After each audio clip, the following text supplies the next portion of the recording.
इस क्वेश्चन में कह रहा है कांच तथा हीरे के अपवर्तनांक क्रमशः 1.5 तथा 2.4 है। कांच तथा हीरे में प्रकाश की चाल ज्ञात कीजिए। तो बहुत ही सिंपल है, वो तीनों बताता हूं।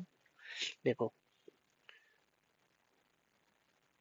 कांच में प्रकाश की चाल मतलब ग्लास, कांच को ग्लास कहते हैं अंग्रेजी में, ठीक है।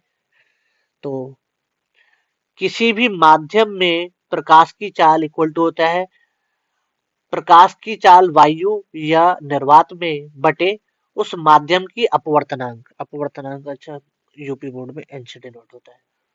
उस माध्यम की अपवर्तनांक, एम फॉर मीडियम, ठीक है। तो ऐसे ही कांच में वायु की चाल, सॉरी, कांच में प्रकाश की चाल इक्वल टू वायु में प्रकाश की चाल बटे कांच का अपवर्तनांक। तो ये कितना हो गया, 3 × 10⁸ बटे कांच का अपवर्तनांक है 1.5। तो ग्लास, कांच में प्रकाश की चाल हो गई 2 × 10⁸ मीटर पर सेकंड, ठीक है, मीटर पर सेकंड। दूसरा, हीरे में प्रकाश की चाल, तो प्रकाश की चाल in diamond equal to speed of light in air 3 × 10⁸ divided by 2.4। तो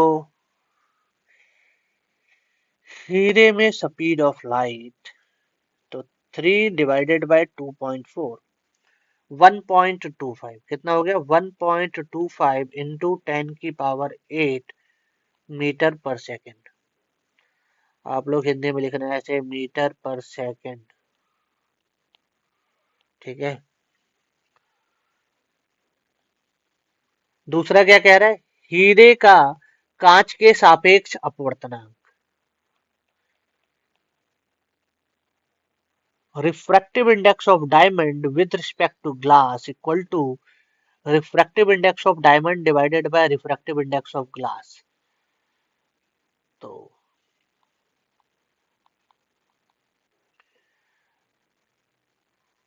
refractive index of diamond is 2.4 divided by 1.5, point से पॉइंट कट गया, 3 से काटा, ये कितना आ गया, 8/5 मतलब 1.6,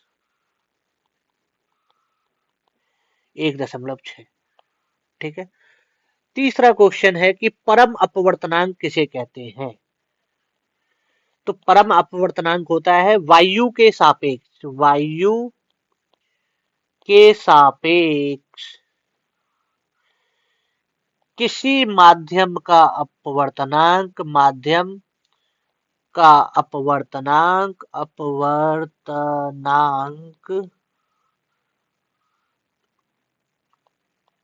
परम अपवर्तनांक कहलाती है। अरे यार, ये गलती कैसे हो रही है, परम अपवर्तनांक कहलाती है।